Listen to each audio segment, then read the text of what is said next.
beats. Billionaire dreams. I know niggas who played ball and gave it up for lean. Millionaire thoughts, billionaire dreams, but my account in overdraft, I'm about to scream. Rich man greed, A poor man prayers, every man bleeds. but look how God made us. Too many losses, it's only right that we win. Yeah, I made a promise I'm never gonna lose again. Yo, what's going on? It's your boy SL550, and this is the N.G.L.A podcast. First off, I want y'all to like, share, and subscribe to the channel. You already know, the more subscribes, the more love is shown, the more my channel grows, and I really, truly appreciate it. Real quick, before we start, I want to make sure that my mic is working fine. Okay. Everything sounds good, but let me make sure real quick. Let me see.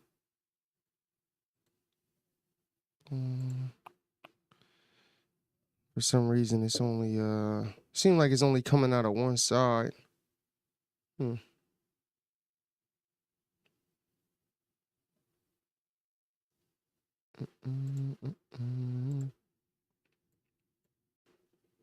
Yo, there we go.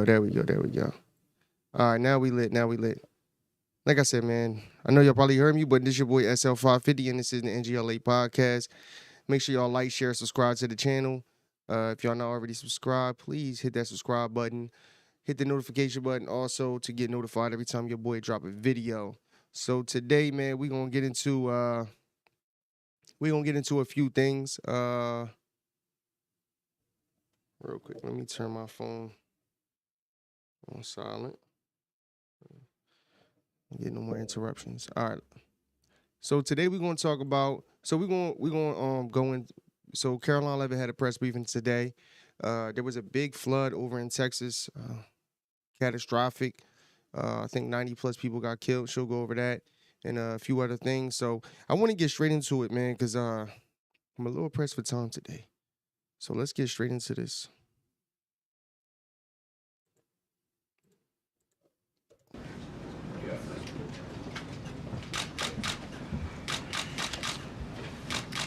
Good afternoon, everyone.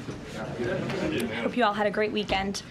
I want to start by addressing the devastation from the tragic flash floods in Texas. Moments ago, the Department of Homeland Security provided an update that 91 innocent souls have now perished. Everyone here at the White House, including the President of the United States, is praying for the victims' families and friends during this unimaginable time. President Trump swiftly signed a major disaster declaration for Kerr County, Texas, to ensure our heroic first responders have every resource they need in the relief and recovery efforts. Secretary of Homeland Security Kristi Noem traveled to Texas over the weekend, and the entire Trump administration is working hand in glove with state and local officials to provide every assistance available. The situation on the ground remains dangerous, and there could be additional public safety threats with potential incoming heavy rain. So we encourage everyone in the area to remain vigilant, listen to all warnings, and respond accordingly. Unfortunately, in the wake of this once-in-a-generation natural disaster, we have seen many falsehoods pushed by Democrats such as Senator Chuck Schumer and some members of the media. Blaming President Trump for these floods is a depraved lie, and it serves no purpose during this time of national mourning. Here are the facts. In the lead up to this tragic natural disaster, the National Weather Service did its job. Despite unprecedented rainfall, the National Weather Service executed timely and precise forecasts and warnings. On July 3rd, the National Weather Service office in Austin, San Antonio, Texas, conducted forecast briefings for emergency management in the morning and issued a flood watch in the early afternoon. Flash flood warnings were also issued on the night of July 3rd and in the early morning of July 4th, giving preliminary lead times of more than 3 hours before flash flooding conditions occurred. And the National Weather Service office in New Braunfels, which delivers forecasts for Austin, San Antonio, and the surrounding areas, had extra staff on duty during the storms, despite claims of the contrary. So to any person who has deliberately lied about these facts surrounding this catastrophic event, you should be deeply ashamed.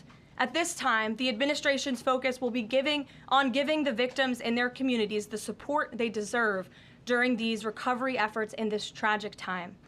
May God bless the great people of Texas, especially the parents who have lost their children. President Trump loves you. We are praying for you, and he will be traveling to see you later this week. Moving along to some further scheduling announcements.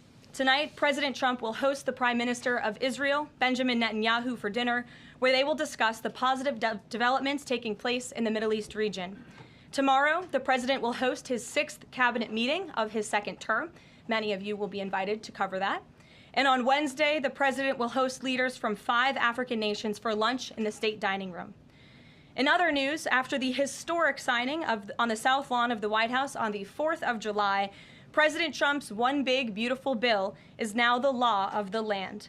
Republicans in Congress met the once-in-a-generation moment and codified the Make America Great Again agenda into law. After this monumental achievement, no other president in modern history has worked harder and faster to fulfill their campaign promises than Donald Trump. The One Big Beautiful Bill will get the United States of America firing again on all cylinders. It's safe to say that over the past few weeks, the president has delivered on many, many wins. For the 4th month in a row, jobs numbers beat market expectations with nearly 150,000 good jobs created in the month of June. The American... I want y'all to comment when y'all hear a lie. You feel me? I want y'all to comment when y'all hear a lie, when y'all hear something that she's saying that just is not true. Economy has now added nearly 700,000 jobs since January 2025, with American-born workers accounting for all job gains. President Trump drove illegal border crossings to another historic low in the month of June, and Border Patrol once again released 0 illegal aliens into our country. The Supreme Court stopped activist judges from imposing nationwide injunctions and cleared the way for President Trump to carry out his popular and common sense agenda. The University of Pennsylvania agreed to all of the Trump administration's demands and will now keep men out of women's sports. President Trump secured a trade deal with Vietnam, giving the United States total access to their markets. Because of President Trump's unleashing American energy dominance, gas prices are at 4-year lows. And when adjusted for inflation, gas prices are near the lowest levels we've seen in the last 20 years. NATO members agreed to raise defense spending to 5% of GDP, a foreign policy feat long thought impossible until President Trump made it happen. The Operation Midnight Hammer obliterated Iran's nuclear capabilities, taking out this imminent national security threat not just to the United States, but to the entire world. The president secured a ceasefire between Israel and Iran, ending the 12-day war. The president brokered a historic peace agreement between Rwanda and the Democratic Republic of Congo. Pakistan nominated President Trump for the Nobel Peace Prize in recognition of his decisive diplomatic intervention to prevent a nuclear war between India and Pakistan. Blue-collar wage growth has seen its largest increase in nearly 60 years, and President Trump has defeated Joe Biden's inflation crisis with core inflation at the lowest level since March of 2021.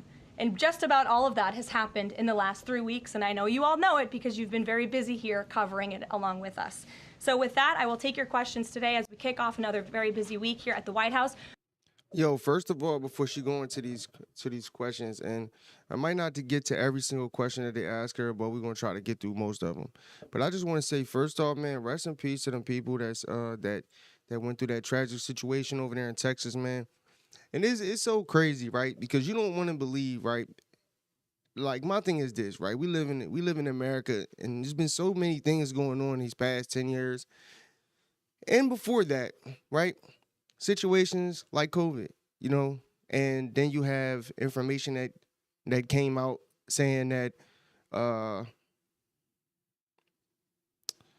that the United States was funding the experiments that was going on in the Wuhan lab, right? And then I want to see some real quick. Here we go.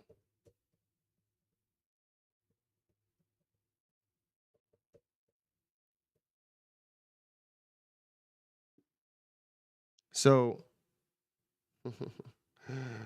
All right, so look, I want to pull something up real quick, and we're gonna go right back to this Karoline Leavitt thing, right? Because I want to show people the reason why a lot of people um do not have faith in our our our government, and I want to pull something. I want to pull this up real quick. It's a sidebar situation, but I want to show you how crazy this stuff is, right?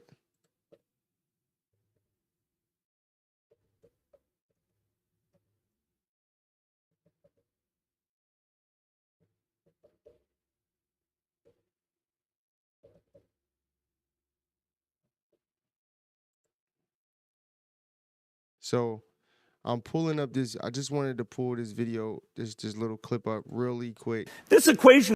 I wanted to pull this clip up real quick. If I'm right, this is the one, right? And today, I went to the hospital. My son had a fever, and he was talking about vaccinations, and I told her that I didn't get my son vaccinated. I'm not a vax denier or none of that stuff. It's just that I don't have full faith in our healthcare system, in our government, and in our food, a lot of things that's going on out here. And this is one of the reasons why right here. And I want to show this. I believe this has four factors, a little bit of multiplication. So you've got a thing on the left, CO2, that you want to get to zero. And that's going to be based on the number of people, the services each person's using on average, the energy on average for each service, and the CO2 being put out.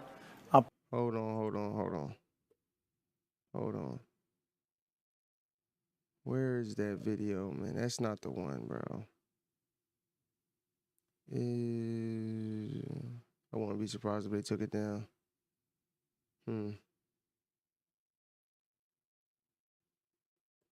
The disaster we worried about most was a nuclear war.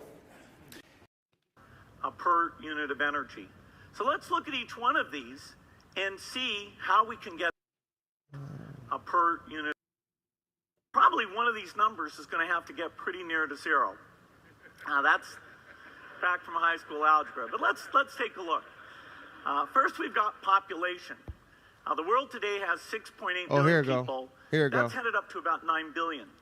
Now, if we do a really great job on new vaccines, healthcare, reproductive health services, we could lower that by perhaps 10 or 15%. I want to run this back for you. This is crazy, people. I know billion people.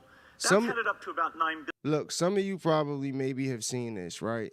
And I'm playing this on the big screen because I want you to see how crazy this shit is. Right? Pay attention to what he says. We've got population. The world today has 6.8 billion people. That's headed up to about 9 billion.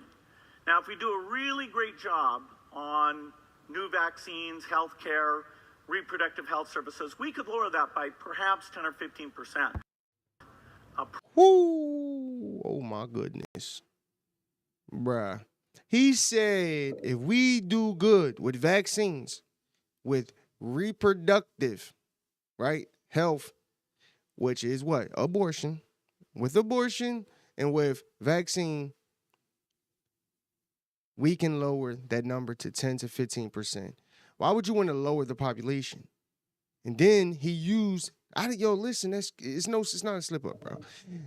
Bill Gates said that, meant that, and he literally let people know on TED Talk, which is a big thing that a lot of people do, who be doing like motivational speeches and things like that. Bro, he literally said with vaccines, we can lower that number 10 to 15%, bro.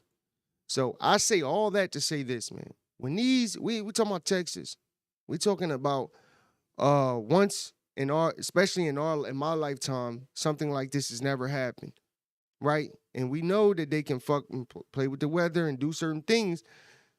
So just think about it. In this last couple years, bro, you had the big thing that happened in North Carolina. You had the California wildfires that was out of control, right? Now, we know wildfires are not something that is super, crazy in California, but come on, at this point, we're talking about decades and decades of these type of things happening in that part of the nation because of the weather and things like that. So with the technology that we have today and the different things that we have, the capabilities that we have, why are these things still happening? And then all of a sudden, you're just having these floods in places that just never happens. I'm not saying that it couldn't. I'm just saying, like, whoa, that's like New Jersey starting to get tornadoes and twisters and all types of stuff going on out here. It's just not normal. So you got to ask yourself: is this organic, or is this something that is, being played on us? You know what I mean? I said this before, man. If you think that these people won't sacrifice a few lives for the sake of their agenda, you're bugging. And I'm not saying that that's the case in this, and I hope it isn't, man. It's really sad when you can't go into your hospital and trust the doctors and trust the medicine that they're giving your children, that they're giving the people, when you can't go in your grocery store and depend on the food that you're feeding your kids and feeding your family is going to be nutritional and is going to have things in it that are actually beneficial to the body. It's sad, bro, that we live in a country like this. It's sad, man. And like I said, man, rest in peace to all them people, that this situation happened to, man. But it's so crazy to even think that in my brain, it actually crossed my mind that this flood that happened was not organic. Like, that's crazy. Let's get back to this. We'll lead with our new media seat, Brian Glenn, who is, of course, very... And the Bill Gates video, just to make you understand, I played that to show you that these billionaires, some of them, not all of them, have agendas, bro. And they're part of organizations that have agendas. And it's get wicked, man. It get wicked. Unfortunately, we live in a world with free will, and people, God gave us free will, and some people use it for good and some people use it for bad. And that didn't sound good to me, It didn't sound good to me. And that one video made me cautious of giving my children vaccines. You know what I mean? And I believe that some of the vaccines are good for you. I had chickenpox when I was little. I can't tell you the last person I know. None of my nephews, nobody that I know, none of my boys that have children have had chickenpox. So I'm pretty sure there was a vaccine or something that helped cure chickenpox, right? So I know that there's good medicine. When I get an infection, I want to go get some amoxicillin because it works. When I get an infection in my tooth or something, because I know it works. When I get a headache, I'd rather take Motrin and Tylenol because it works for me. So I'm not saying that medicine isn't a real thing and that there ain't things that help people. I'm just saying that there's also a lot of things that cause destruction. Present in this briefing room. He's put in a lot of hours covering this president, so we're glad you finally have a seat today. Brian, go ahead. It feels great to sit down. Thank you very much. You're welcome. I want to go back to the hurricane. You said that President Trump is scheduled to go to Texas later this week. Can you speculate on what day and what he has plans? Sure. The White House is currently arranging those travel plans. We hope that it will be later this week, likely on Friday, but of course we want to do it at the most appropriate time on the ground for state and local officials. We don't want to interrupt the recovery efforts, but we're planning tentatively for a Friday trip, and when that becomes final, we'll let all of you know, as we always do. And you gave a little bit of reaction earlier, but the National Weather Service, the union, actually publicly stated they had an adequate staff on hand to forecast and predict the storm. You shared your thoughts earlier on how the way the left has really weaponized this to blame the deaths in Texas on Trump. Want to comment on that again? Yeah, I just do think those comments are depraved and despicable, especially when so many Americans are mourning the loss of their children. The National Weather Service, as I said, did its job. Many experts, many meteorologists have said that. Many of you in the media, in all fairness, have said that as well. Unfortunately, not all. And many Democrat elected officials are trying to turn this into a political game, and it is not. This is a national tragedy, and the administration is treating it as such. We know the National Weather Service provided early and consistent warnings. They gave out timely flash flood alerts. There were record-breaking lead times in the lead up to this catastrophe. There is ongoing flood monitoring, and these offices were well staffed. In fact, one of the offices was actually overstaffed. They had more people than they need. So any claim to the contrary is completely false, and it's just sad that people. It is, and it's honestly, bro, it's predictable. This is what they do. Every situation. This is why I truly don't believe. Now, mind you, this is just my opinion. This is not fact. This is why I believe that some people, not all, but some people on the left had something to do with COVID. Because if COVID was funded by the government, right, which means they had something to do with it being formulated, right? And all of a sudden we have this pandemic that is just chaos, and then it comes out that the numbers really weren't the numbers, that people died, and that getting the booster shot didn't really benefit people, and all of these things that came out. You know what I mean? Like, it's scary, man. It's super scary, and this is what they do. They're going to use it to, and mind you, I feel like COVID, I feel like COVID was done, right? Because at the time, Donald Trump's economy was doing pretty good, and mostly when presidents do pretty good, they get reelected for that second term, and people did, unfortunately did not want Donald Trump to get reelected. You know what I mean? Because the whole goal is to make Donald Trump look bad. So if he's doing everything to make himself look good, we have to do something. So let's start a pandemic. And, when people die and everything on your watch, it doesn't make you look good. So unfortunately, Donald Trump did what he could do, and, with creating a vaccine, starting a vaccine and all of them different things. But unfortunately, it was between that and them cheating, it was enough to get him out at the time. And that's what they wanted. And every chance they get, bro, every chance that these people get, they're going to do whatever it takes to make Donald Trump look bad, any way, shape, or form.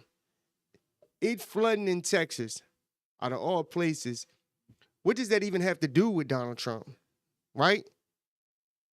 Let's just say, now, obviously, with the technology and things like that, you would say, all right, well, you would get the warnings and this and that and the third. But it's people's job to make sure that people get accurate information, on what's going on as far as these big hurricanes and things like that. There's people put in place for that. But anything that happens that's that's bad, things like this, they're going to say, oh, that's because of Donald Trump. It's crazy. But yeah, all them plane crashes that happened in the beginning of the year, it wasn't because of DEI. It was just because it just happened, just miraculously. Just every week, a plane was just crashing. That was crazy. People are pushing these lies. Can I just get one more? Sure. Kind of a little bit of breaking news. The Department of Homeland Security is moving to end the TPS status on Honduran and Nicaraguan migrants. Yes. Any plans to adding additional countries that you could be targeting? Just a reaction. Sure. Well, I won't get ahead of the Department of Homeland Security on additional countries, but as you pointed out, they did end temporary protective status for Nicaraguans and Hondurans in this country because TPS, temporary protective status, is temporary by definition. It is not meant to be a permanent path to residency or citizenship here in the United States of America. It was originally granted to Nicaraguans following a natural disaster in 1999. That doesn't sound very temporary to me. And as well as Hondurans in 1999 after the impact of Hurricane Mitch in 1998. And so this administration is doing what it promised to do. And if individuals from these countries want to come here, they have a legal pathway to do it, but temporary protective status was never meant to be permanent. The previous administration abused this status and this parole program, essentially treating it as such, and we're not going to tolerate that any further. Thank you, Brian. Megan. Secretary Bessent said yesterday that countries will boomerang back to the April 2nd tariff level starting August 1st.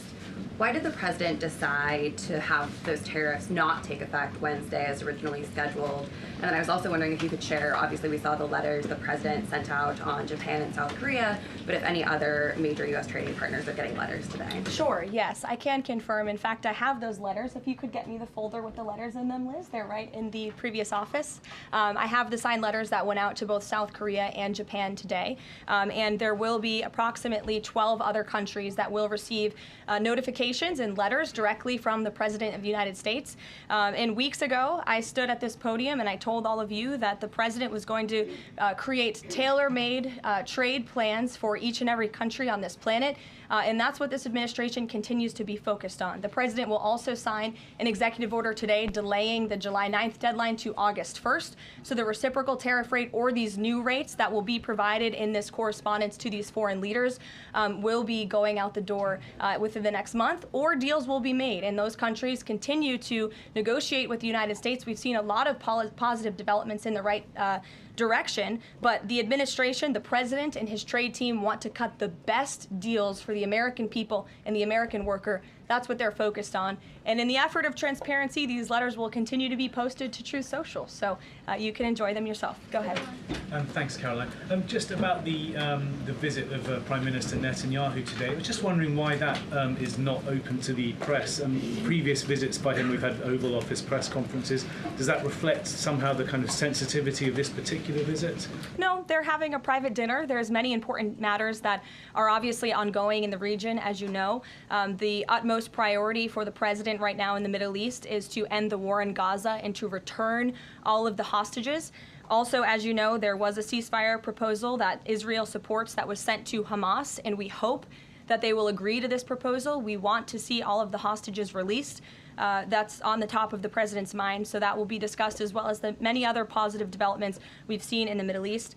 I want to go back to the trade deals. As you see, we have these beautiful letters that the president has signed. This one is to the President of the Republic of Korea, original signature on that, and these will be mailed. And then here we also have another letter to the Prime Minister of Japan as well. Both countries will be receiving a 25% tariff rate effective on August 1st. Go ahead. Thank you so much. You said it, and the President said it many times, you want to see an end to the war in Gaza.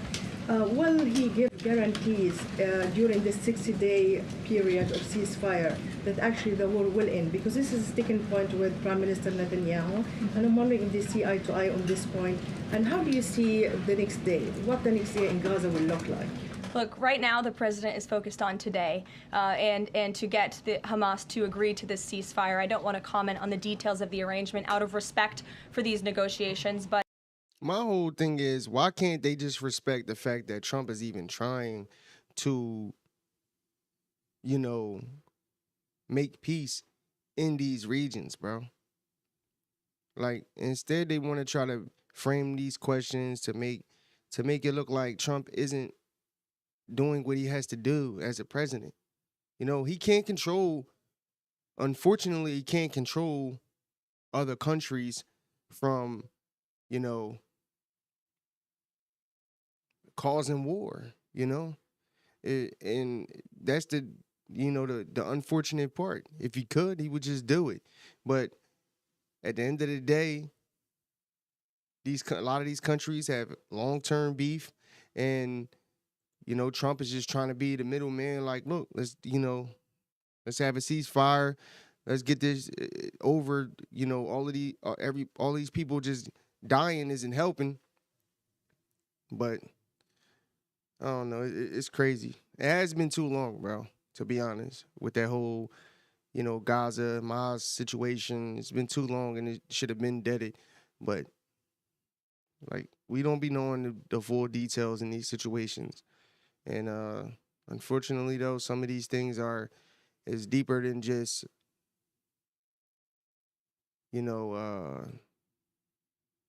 it's just deeper than what people think, man.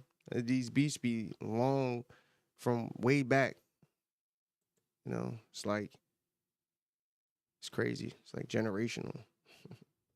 A agreeable and appropriate ceasefire proposal has been sent to Hamas, and I can also tell you Special Envoy Witkoff intends to travel to Doha later this week, where he will continue to engage in these discussions. And the Qataris and the Egyptians have been incredibly helpful partners in mediating these negotiations and discussions to bring peace to this region and end this conflict once and for all. Kristen. 2 questions. Thank you, Caroline. Sure. The first question is President Trump reconsidering his plan to phase out FEMA, given what officials have said is their critical role on the ground now in Texas? Look, the president wants to ensure American citizens always have what they need during times of need. Whether that assistance comes from states or the federal government, that's a policy discussion that will continue. And the president has always said he wants states to do as much as they can, if not more. And in the case of Texas, the state and local officials are doing a tremendous job. And I know the president, Secretary Noem, and the federal government are very proud to be working with them. And the president has promised to give Texas the assistance that they need during this tragic time. Just one follow-up on cuts overall. Over the weekend, President Trump said that Elon Musk was a train wreck. Are there, given this current viewpoint, are there concerns within the White House or from the president himself over the cuts that happened under Musk while he was advising DOGE, including the National Weather Service? I think I've already addressed that, Kristen, and what I can tell you is that these offices were fully staffed. The San Angelo office was fully staffed with 12 forecast meteorologists. There were no vacancies. The San Antonio office was operating with 11 forecasters, and as Brian said, the union themselves said that there was adequate staffing. So I think those words speak for themselves, and the numbers speak for themselves. This was a once-in-a-century flash flood, a tragic natural disaster, and the administration is doing all that we can on the ground to help these families during this time of need. Jeff. Thanks very much, Caroline. Just following up on Kristen's question, is it still the president's plan to phase FEMA out by the end of this year? I just answered. You see what they doing? Do you see it, bro? This is crazy, bro. I hate that lady, Chris. I hate her, bro. She's annoying, bro. This is what they do. You know, they gotta. And look at her face. She just like, come on. You know what you're doing. It's corny. It is what it is. She knows it's coming, and this is why she's official, man, because she hits these people with facts and she doesn't tolerate the bullshit. She's just gonna move on from because she knows what their agenda is, and that's just to try to make Trump look bad. But at the end of the day, she already gave the information. But what did she do? Spin the question because Elon and Trump is beefing. Or whatever. Oh, does the cuts have something to do with? Or are y'all worried about the FEMA cuts? And is that gonna, like I said,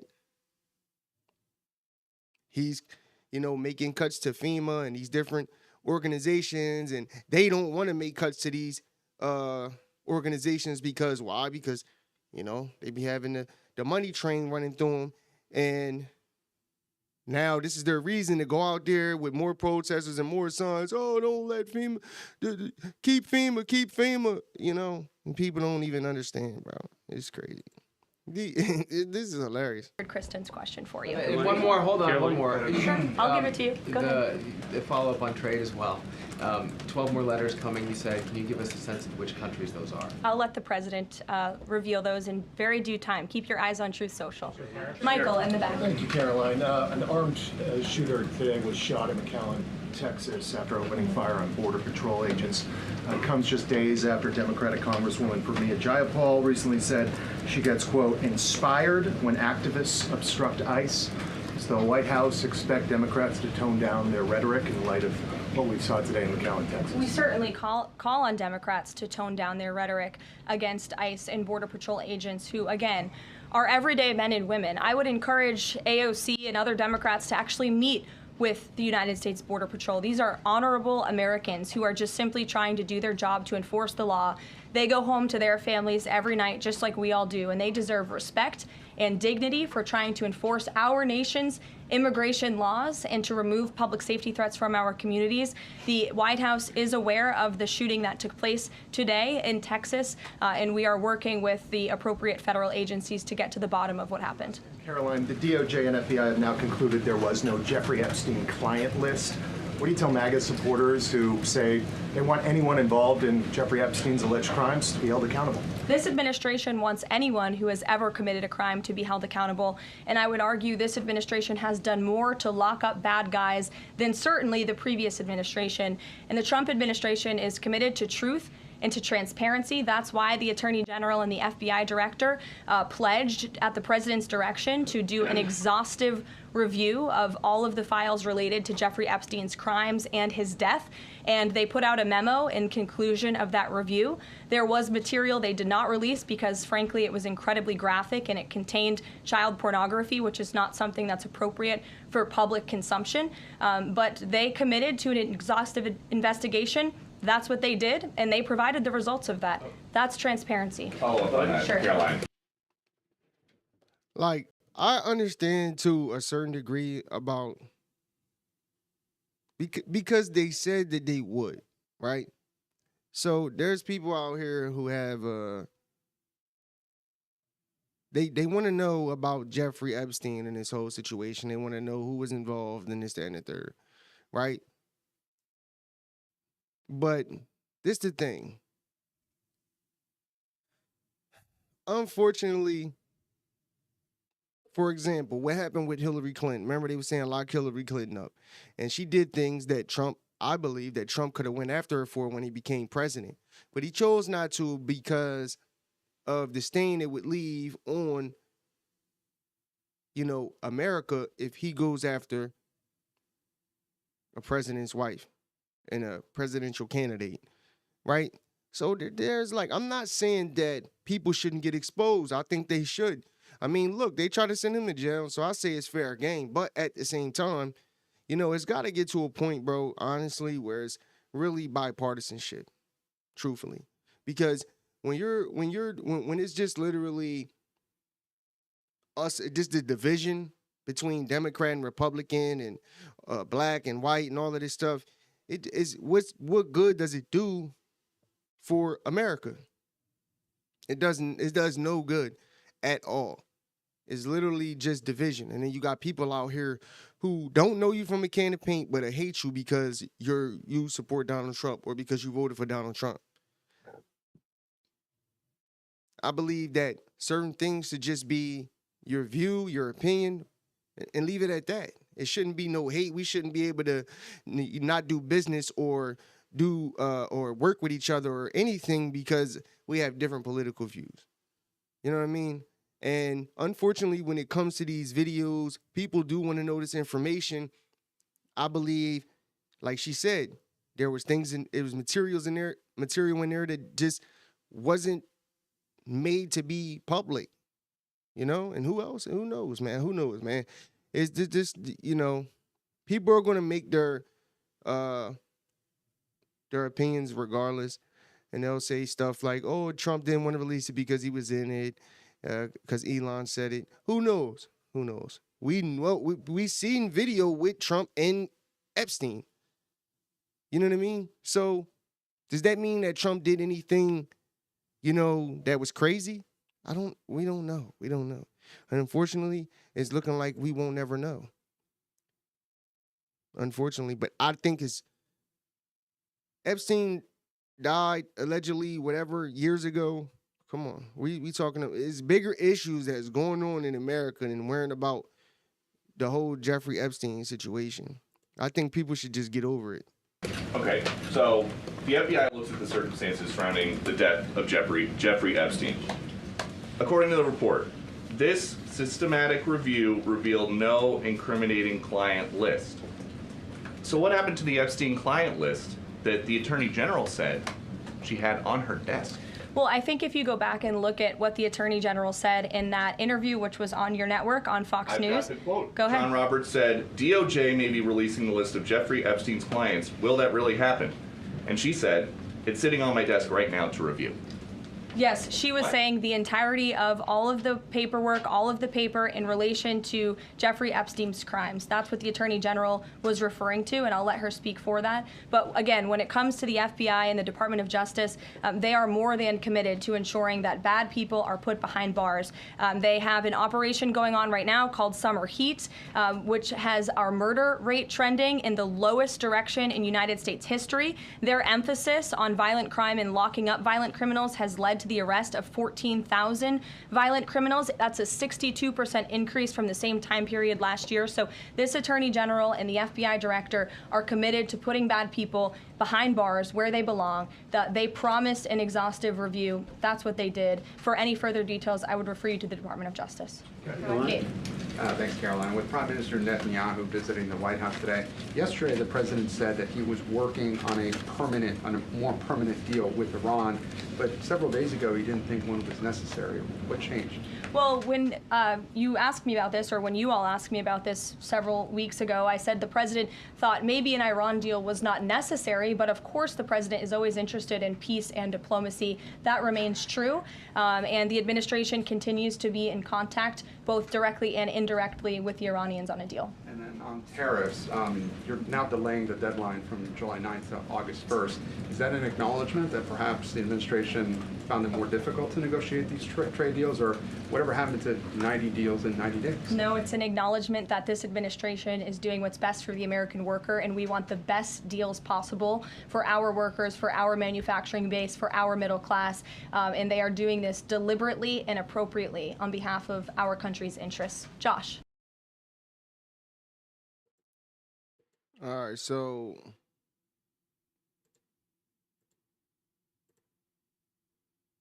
let's y'all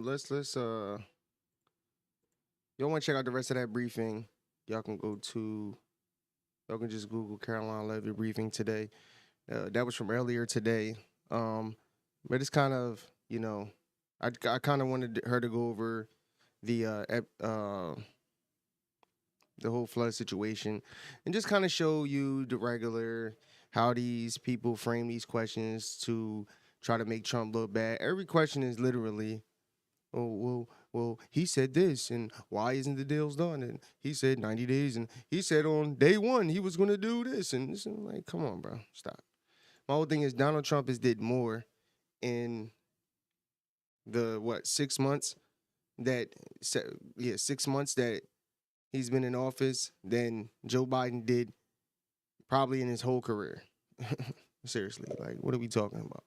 But anyway, let's get into this video right here. Alrighty, guys. So Zohran Mamdani is up under a lot of heat for some things that have happened in the past. And there was an important question that was asked to Hakeem Jeffries, but he totally dodged answering the question. To me, I don't think it's fair. I think that people deserve to know the things 100%. I think that people deserve to get the answers 100%. Because what's the point in dodging the question? If you're new to the channel, do not forget to click the subscribe button so you don't miss none of the videos that I post. With that being said, let's hop into this video and let's see what this video is all about. Welcome back. So Zohran Mamdani, the Democratic nominee for New York City mayor and the party's new poster boy, has a history of anti-Semitism, including this highly offensive video making fun of Hanukkah that he posted back in 2024.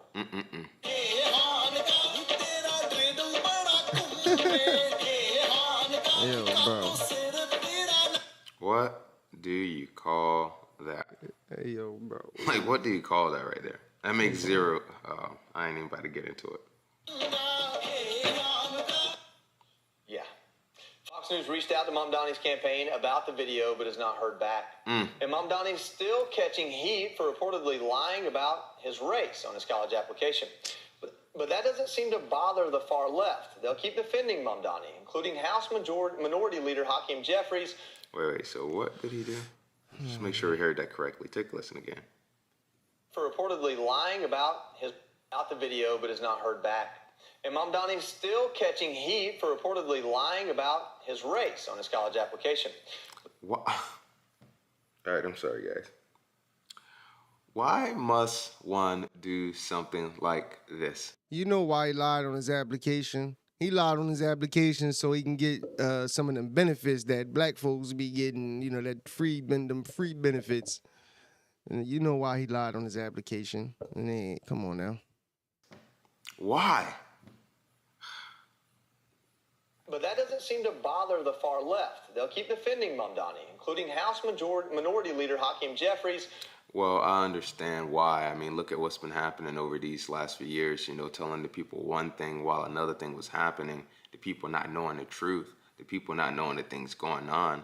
I mean, look at the debate that happened with President Trump and former President Joe Biden. Before the debate, some were questioning, is former President Joe Biden health fine? Is it good? They were being told, yeah, everything's fine. Everything's good. Debate happened. That night, a lot of questions arose because people are like, what is really going on? Dodged the question last night. New York City Mayor Eric Adams is attacking Mamdani over reports that he identified himself as African American and Asian on college application. I mean, is this a real issue to you?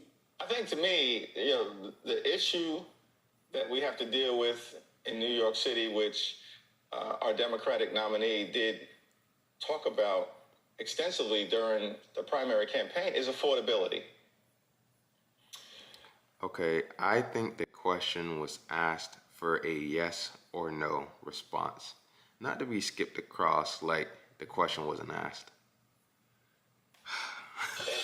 Kaylee, I seem to think that Mamdani's appeal is much like Gavin Newsom's. It's almost aside from policy. It has to do with his persona, how he carries himself, how he looks. He has some charisma. We talked about this last night, actually. And then some of those policies that he's putting out there are very appealing to a younger audience. We were talking about that earlier. What are your thoughts on it? I think the charisma is a big part of it, especially for young voters my age. I think his social media appeal was a big part of it. I do think that the talk of affordability was also a big deal for younger voters in New York who might be struggling. Of course, I think they lack the political and life experience to understand that the solutions that he's putting forward are nothing but empty promises. But what's notable is that you know who did see through that? Actual working class New Yorkers. If you look at the demographic breakdown of the primary election, it showed that black New Yorkers, Hispanic New Yorkers making under $50,000, they did not vote for Mamdani. They voted for Andrew Cuomo because they see through socialism as... I like how the voters see through things. And what do I mean by that exactly? Like, look at what happened with President Trump on the campaign trail. So I just wanted to play that real quick just to show you, like, unfortunately, we live in a time where like if the left does anything, it's fine, it's cool, it's okay because they did it. You know, if anybody in the Republican Party, and I want to remind you, I'm not Republican, I'm not Democrat, I'm independent, I'm an independent thinker. I think for myself. When I look at this dude, first of all, he's a politician. To even be having videos that you can put out like that of you, and you want people to take you serious in this political arena, right? In one of the biggest cities in America, like, are you serious? And then on top of that, you lying about your race. Come on, bro. And I guarantee you, it had nothing to do with anything political. He said he lied on his college application, which means he used the whole black card, you know, to take advantage of these, you know, DEI programs that colleges have to offer. I've heard people do that before, you know, and it's so crazy. You see Al Sharpton and Hakeem Jeffries, the Timo Obama, he literally skipped right over the question because that's what they do. They want to say, no, don't focus on it. Don't focus on that. Let's focus on what he was talking about affordability, about giving free money away to everybody. We don't need to focus on the fact that he be lying on his applications. You know, we don't need to focus on the fact that he be lying. You know, and he making all these empty promises to people like every other Democrat. We don't need to focus on that, people. Come on, focus on his charisma. Focus on what he be saying, not what he be doing. Like, what? Focus on your feelings. Anyway, let's get into this last video with my guy, the one and only Victor David Hanson, talking about this whole Elon and Trump beef a little bit, and also talking about this new Elon American party. He's trying to make his own party, a third party, and is going to get into, I believe, Trump's response to it and whatnot. I just want to give a quick opinion on it. It's kind of blowing my shit that him and Elon is going through this whole feud, because it's like, come on, dog. Y'all was doing so good, man. What the fuck? Like, what happened? You know, Trump says he's mad about the whole EV mandate situation, but he had, my whole thing is, I feel like it's something deeper than that a little bit. I just don't think Trump is trying to put it out there, because he had to know that Trump wasn't going to do the EV mandate thing. He said it. He said he was going to end he called it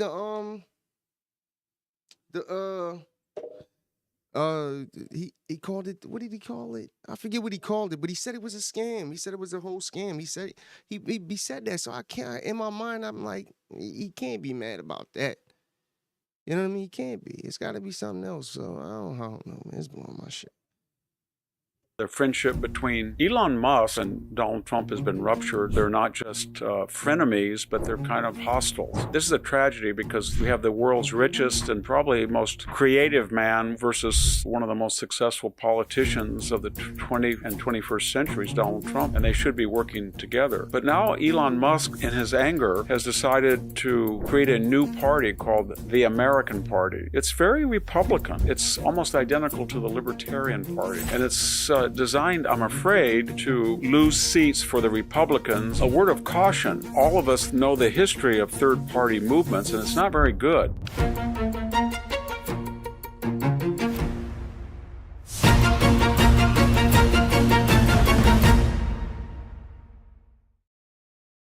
America is going through a higher education transformation where students are realizing that what they want and need is a place that doesn't stifle their intellectual freedom. Standing out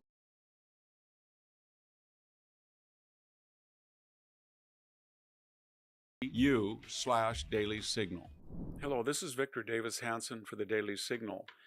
Elon Musk, as we all know now, has had a rupture. The friendship between himself and Donald Trump has been ruptured. Now they're not just frenemies, but they're kind of hostiles, and they're going back and forth against each other. This is a tragedy because we have the world's richest and probably most creative man versus one of the most successful politicians of the 20th and 21st centuries, Donald Trump, and wonderful president so far, and they should be working together. But now Elon Musk, in his anger, has decided to create a new party called the American Party. And he outlined the platform, and whether it's on regulation, taxes, tariffs, free speech, it's very Republican. It's not close at all to the Democratic platform, but it's really it's almost identical to the Libertarian Party. And it's designed, I'm afraid, to lose seats for the Republicans in the 2026 midterm elections, and maybe even, if he were to be successful, in the 2028 presidential election. A word of caution, all of us know the history of third-party movements, and it's not very good, and I'll get to that in a second. So it would be logical and probably wise to say that, well, this is crazy. Elon Musk is just nursing a grudge. He's going to spend a lot of money, and the American Party is going to go nowhere. After, remember the name American Party, it's kind of reminiscent. I don't know if that was intended. Of course it wasn't, but in 1968, George Wallace and Curtis LeMay, one of my heroes, the head of the B-29 program in World War II, ran as a third party on the American Independent Party. They added independent, but that was an American party. Third party, they got about 8% of the vote. A lot of people think that 68 vote, because he was a Democrat, hurt Hubert Humphrey more than it did Richard Nixon. It might have swung the election. So it's kind of an effort to hurt Donald Trump, both in the Congress and his successor in 4 years. But here's the question that I have for Elon Musk, and that is, does he really believe that he can pull this off? Apparently he does. I would like to say, as I said, that it's impossible that he can do it, But I would also have said 10 years ago, it's impossible that anybody can break into the big three auto companies. We had American Motors dropped out. Remember the DeLorean automobile? And I think that was the 70s. That didn't make it. He did. Tesla still has the highest stock value of the big three. I would have thought no one could ever challenge NASA, that government monopoly. He did. I thought, wow, he paid so much for Twitter. How could you can't just rebrand it X and after paying 3 times its market value be a force? Would it work? He did it. I don't need to get into Starlink. So everything he's done is successful. So people should be very careful about writing a third-party movement off. But that being said, let's just look at similar cases in history. In 1980, John Anderson, a moderate Republican, didn't get along with Ronald Reagan. He said he was going to run as a third party. Remember that Reagan, until about the last 3 weeks of the campaign, was running behind Jimmy Carter. And everybody said, John Anderson, if he takes 6 or 7, which he did, % of the vote, Reagan will lose. Reagan won. And remember, there you go again, Jimmy Carter, in that one very dramatic debate. I mentioned the 1968 George Wallace campaign. I think that may have hurt Humphrey. And then some of you were going to say, well, wait a minute, Victor, George Wallace politically was closer to Richard Nixon than he was Hubert Humphrey. So that's a wash. If you look at the 2 third-party runs by Ross Perot, remember 1992? He really had a grudge against the Bushes. He ran, and he got almost 19% of the vote. And if you look at the margin that Bill Clinton won by, about 8 or 9 points, that did hurt George H.W. Bush. I do think that most people felt that Ross Perot was more conservative than liberal and closer to the Bush position than he was the Clinton. And that third-party effort in 92 spoiled the re-election bid of George H.W. Bush in large part. He did it again in 1996. Everybody writes that second attempt off him. He pulled out. He was all over the map. He still won almost 9% of the vote.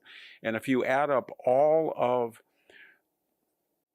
Bob Dole's votes, popular votes, and Ross Perot's, and I think he was much closer to Bob Dole than he was to Bill Clinton, who was running for re-election, it's almost equal to the Clinton vote. May or may not have a role. Strom Thurmond, he won 4 states as a Dixiecrat in 1948 election. And boy, everybody said that Harry Truman was running well behind Thomas Dewey. And if Strom Thurmond bolted the party, they were done for. He took 4 states, won those electoral votes.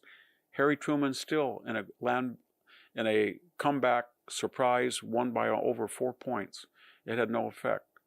There's 2 times I think we could finish by saying third parties did really matter. And one was in 1912. Teddy Roosevelt had taken over after the assassination of William McKinley. He'd finished out a first full term. It was his second term. He wanted to run again. And his appointed successor, the person that he endorsed, William Howard Taft, he felt was not progressive enough. So he ran against him, and he had a third party, not the American Party, but the Bull Moose Party. And what happened? He won 27% of the vote.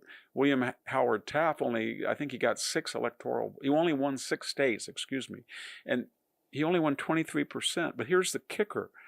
If you had put Teddy Roosevelt's votes with William Howard Taft, they would have creamed Woodrow Wilson, who was a hard left progressive. So that was a spoiler election. The other one was a famous one in 1860 when Stephen Douglas, who had those famous debates in the senatorial race in Illinois against Abraham Lincoln, was the Democratic nominee against Abraham Lincoln. John Breckinridge broke off from the Democratic Party and had a Southern Democratic Party. And he took enough votes away from Stephen Douglas that got Abraham Lincoln elected president with only thank God, but only 40% of the vote. What am I getting at is there is no record ever that a third-party candidate can win the presidency or will make a fundamental change in the makeup of the Senate. Or the House. I don't think in the next midterm election there's going to be American Party senators or representatives. However, they do in some cases affect elections. And for the most part, it's unpredictable. Nobody knows what the situation will be in 2028. But Elon Musk must know that it won't be a constructive role, that he is more akin to Donald Trump and the conservative movement than he is the people who have persecuted him and tried to put him out of business. So let's hope that he looks at history, comes to his senses, and says, for all my disagreements with Donald Trump, they pale in comparison to what has become of the Democratic Party. Thank you very much. This is Victor Davis Hanson for the Daily. So I believe that he's like 100% correct though. And honestly, yo, I could really see Elon Musk being petty like that though. Just to be able to affect the election. You know what I mean? I don't even think he thinks that like they'll actually win, you know?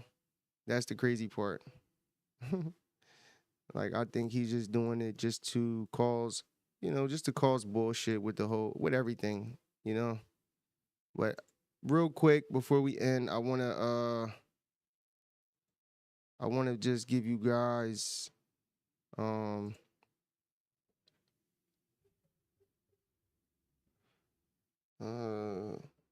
Trump's response to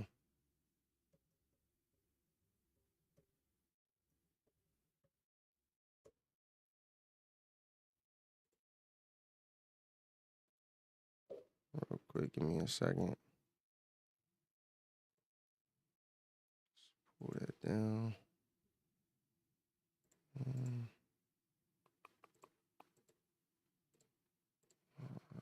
we go. Should be good. Hold up. Let me see.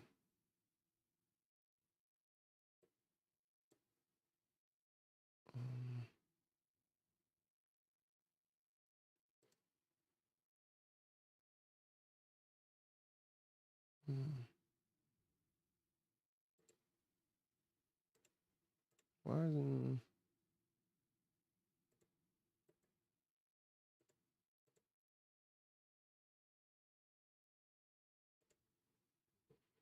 Hold on, let me pause this real quick. And that's on...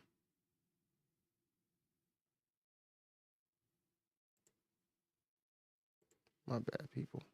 Media from the president on Truth Social saying, quote, I'm saddened to watch Elon Musk go completely off the rails, essentially becoming a train wreck over the past 5 weeks. He even wants to start a third political party, despite the fact that they have never succeeded in the United States. The system seems not designed for them. The one thing third parties are good for is the creation of complete and total disruption and chaos. And we have enough of that with the radical left Democrats who have lost their confidence and their minds. Republicans, on the other hand, are a smooth running machine, just passed the biggest bill of its kind in the history of our country. It's a great bill, but unfortunately for Elon, it eliminates that ridiculous electric vehicle mandate, which would be forced everyone to buy an electric car in a short period of time. I've been strongly opposed to that from the very beginning. People are now allowed to buy whatever they want, gasoline-powered hybrids or new technologies as they come about. No more EV mandates. I have campaigned on this for 2 years, and quite honestly, when Elon gave me his total and unquestioned endorsement, I asked him whether or not he knew that I was going to terminate the EV mandate. It was in every speech I made and every conversation I had. He said he had no problems with that. I was very surprised. Additionally, Elon asked that one of his close friends run NASA, and while I thought his friend was very good, I was surprised to learn that he'd be a blue-blooded Democrat who had never contributed to a Republican before. Elon probably was also inappropriate that a close friend of Elon who was in the space business run NASA when NASA is such a big part of Elon's corporate life. My number one charge is to protect the American public. So that, again, on social media from President Trump calling what Elon Musk, his desire to start a third party, as ridiculous. A live look right there in Washington, D.C. at the White House as we saw Elon Musk time and time again speak during the campaign of President Trump during his run for the White House a second time. And it's not clear if Elon Musk will follow through with the party in the wake of his announcement, but the move comes as the men launched into a back and forth for the second time in a matter of months as Republicans in Congress, they worked to pass the mega bill, and ultimately they did.